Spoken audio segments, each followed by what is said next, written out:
Good morning, જય માતાજી. આજના બ્લોગમાં આપ સૌનું હાર્દિક સ્વાગત છે. હું અનિતા અને ખાસ અમે લોકો હવે ગાડી લઈને જઈ રહ્યા છીએ માર્કેટમાં થોડા કામથી. તો જો સવારમાં ગાડી સાફ કરી લઉં છું અને પછી અમે લોકો જઈશું માર્કેટમાં.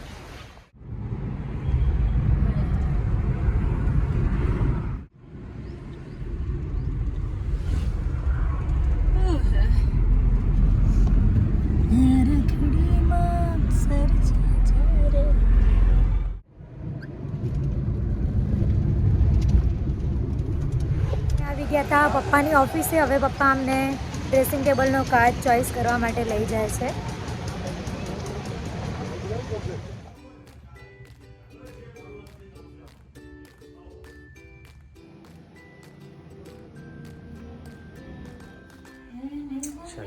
આજે બની રહી છે મિક્સ વેજીટેબલ ખીચડી.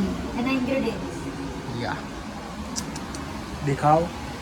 જો એના ઇન્ગ્રેડિયન્ટ્સ છે આજે મિક્સ વેજીટેબલ ખીચડી. કેમ કે એમાં જો ચોખા છે ખીચડીના, ચણાની દાળ, તુવેરની દાળ અને મગની દાળ, બધી દાળ મિક્સ. અને વઘાર માટે છે ને મેં ખડા મસાલા લઈ લીધા છે, લવિંગ મરચ, તમાલપત્ર અને સિંગના દાણા.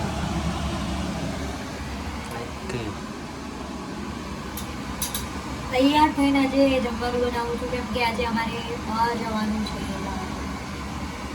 આજે અમારે ડ્રેસિંગ ટેબલનો કાચ જોવા માટે જવાનું છે.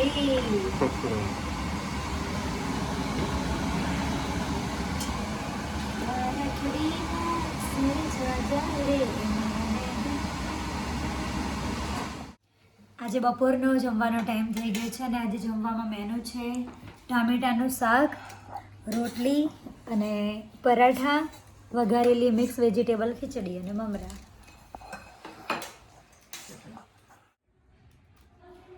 સાંજના 6 વાગ્યા છે અને જમવાનું બનાવવાની તૈયારી કરી રહ્યા છીએ. તો આજે જે તમને ગઈકાલના બ્લોગમાં બતાવી હતી ને જે વાલોળ, એ વાલોળ છે. આને અમુક લોકો મરચી વાલોળ બી કહે છે. તો અત્યારે એ જ સમારી રહ્યા છીએ.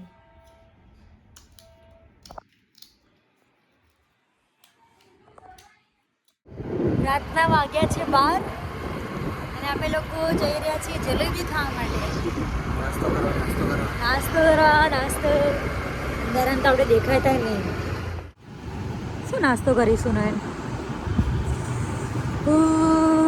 ઠંડી લાગે.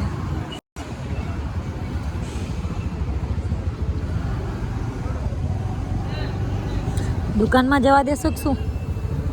રાતના વાગ્યા છે 11:15 અને અમને લોકોને ભૂખ લાગી હતી એટલે અમે લોકો જલેબી લેવા આવ્યા છીએ.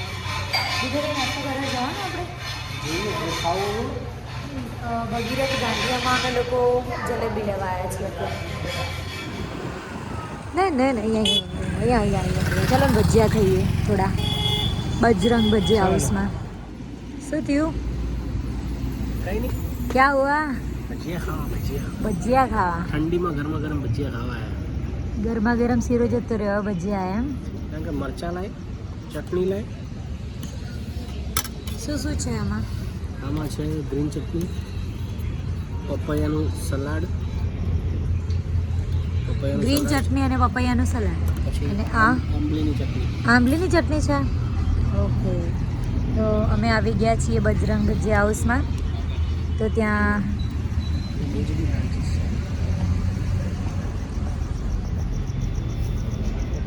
ખજૂરની ચટણી.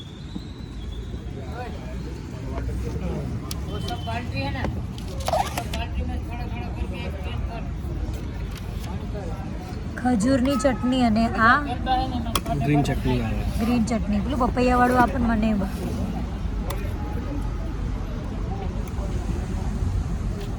શું કરે?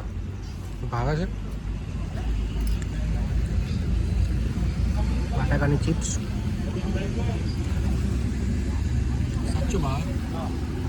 ખોટું શું હોય? સ્પેશિયલ ખાવા આવ્યા હોય તો ભાવતું હોય તો જ ખાવા આવ્યા હોય ને. રાતના 12 વાગે બી દેખો.